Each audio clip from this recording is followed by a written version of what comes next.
Few ویز، چند طریقے ہیں کسی کی شخصیت کو پہچاننے کے. کیا ہے؟ پہلی چیز کلام الہی ہے، یعنی وحی ہے. کیا اس شخص کے بارے میں کوئی کلام الہی ہے؟ کلام وحی ہے. یعنی اگر اس شخص کے لیے خدا نے کچھ کہا ہے تو اس سے بہتر کون شخص ہو سکتا ہے؟ تو عزیزان محترم، اب آئیے سورہ انسان کی آیات پروردگار کس کی شان میں اتار رہا ہے. وہ آیات کہ جس میں جو ہے وہ نفاق کا ذکر ہے، اپنے سب کچھ دینے کا ذکر ہے. قرآن کی آیت آئے موبائلہ، نساءنا نساؤکم، اپنی عورتوں کو لے کر آؤ، ہم اپنی عورتوں. یہ آیت کس کے لیے ہے؟ سورہ آیت تطہیر جو ہم پڑھتے ہیں وہ کس کے لیے ہے؟ آیت مودت جو پڑھتے ہیں کہ پروردگار رسول ان سے کہہ دو کہ میں تم سے اپنی رسالت کا کوئی اجر نہیں مانگ رہا سوائے مودت فی القربا، اپنی قرابت داروں کی. یہ آیت کس کے لیے ہے؟ یہ کون ہے؟ تو خوب یہ کیا ہے؟ یعنی اس کے علاوہ بہت آیاتیں ہیں. سورہ قدر، انا انزلنا فی لیلۃ القدر، ہم نے تمہارے لیے جو ہے وہ قدر اتاری. قدر کیا ہے؟ وما ادراک ما لیلۃ القدر، تم جو ہے وہ اس رات کو پہچان نہیں سکتے. خدا خود کہہ رہا ہے تم اس کو پہچان، تم اس کی معرفت حاصل نہیں کر سکتے. تو جہاں بی بی کا نام ہے فاطمہ، وہاں اس کے لیے کہا جاتا ہے کہ یہ نام اس لیے رکھا گیا ہے کہ بشریت بی بی کی معرفت سے دریغ ہے، یعنی بی بی کی معرفت کو حاصل نہیں کر سکتی. چوتھے امام پانچویں امام باقر علیہ السلام فرماتے ہیں اللہم صلی علی محمد. امام فرماتے ہیں کہ ہماری جد فاطمہ کے لیے یعنی کرن، یعنی عراق گزر جائیں تو بھی ان کی معرفت محیط ہے اس کے اوپر. عزیزان محترم، ظاہر ہے پہلی چیز کیا ہے؟ کلام الہی ہے، وہی ہے. خدا نے شان میں نازل کی ہے انا اعطیناک الکوثر، ہم نے تمہیں کوثر عطا کی، خیر کثیر عطا کیا. آج تک یہ سلسلہ جو ہے وہ جاری ہے. دوسری چیز، کسی بھی پرسنالٹی کو پہچاننے کے لیے کلام معصوم ہے، یعنی معصوم نے ان کے بارے میں کیا کلام کیا، کیونکہ معصوم خطا نہیں کرتا.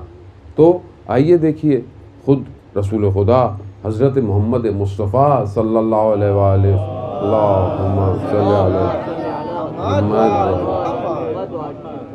رسول خدا کیا فرما رہے ہیں؟ رسول خدا نے کیا فرمایا؟ آپ کے سامنے فاطمہ بضعۃ منی، فاطمہ میرے جگر کا ٹکڑا ہے، اور اس طرح میری جو ہے وہ بالکل ماں کی جگہ ہے. اور خود کردار رسول کا، عمل رسول کا کہ جب آتی ہیں تو کھڑے ہو جاتے ہیں، ہاتھ کا بوسہ لیتے ہیں، اپنی جگہ پر بٹھا دیتے ہیں، اور حضرت فاطمہ کو ان القاب سے نوازا، اور وہ جو سب کچھ ہے. اور اس کے علاوہ پھر مولا کائنات کا بی بی کی شان میں، پھر حسنین کا اپنی والدہ کی شان میں، اور پھر اس طرح معصومین، یہاں تک کہ ہم جب آخری امام تک پہنچتے ہیں تو کیا فرماتے ہیں؟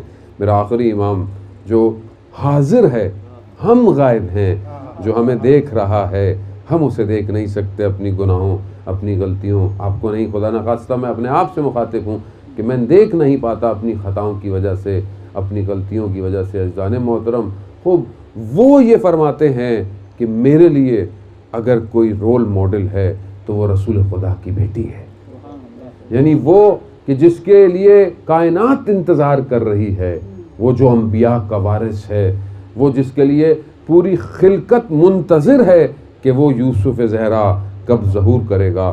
وہ یہ فرما رہے ہیں کہ میرے لیے رول ماڈل، میرے لیے اسوہ حسنہ رسول خدا کی بیٹی ہے.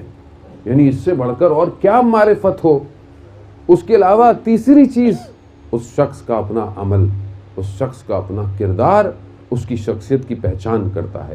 بی بی کی شخصیت کسی سے چھپی ہوئی نہیں. بی بی کا انفاق کرنا، بی بی کا اثار کرنا، بی بی کو قربانی دینا، ہمسایوں کا خیال کرنا، دوسروں کے لیے دعا کرنا، بچوں کی تربیت کرنا، بہترین بیٹی ہونا، بہترین زوجہ ہونا، بہترین ماں ہونا، یہ کسی چیز سے چھپا ہوا نہیں ہے. اور پھر چوتھی چیز یہ ہوتی ہے کہ دشمن اس شخص کے بارے میں کیا کہتا ہے. عزیزان محترم، خوب خدا بعض اوقات دشمن کے منہ سے حقانیت کو لے آتا ہے.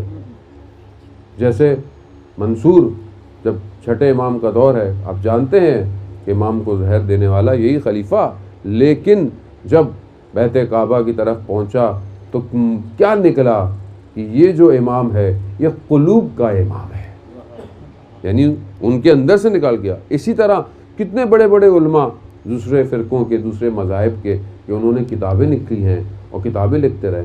مصر کا ایک عالم دین جو ہے وہ اپنی کتاب لکھتا ہے، اس کے اندر ساری خصوصیت کو حضرت سیدہ کی ایک جملے میں سمیٹ کے کہتا ہے کہ سیدہ وہ ہیں جو رسول خدا کا آئینہ ہے۔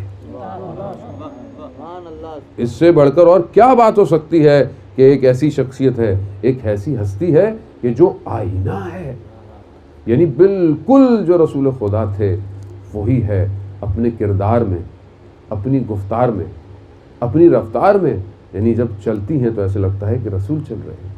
خود ازواج پیغمبر کہتی ہیں کہ حضرت سیدہ حضرت فاطمہ بالکل ایسے بات کرتی تھیں جیسے رسول خدا بات کر رہے ہیں۔ خوب یہ اپنے والد کا آئینہ ہے، سب کچھ سمیٹا ہوا ہے اپنی ذات کے اندر۔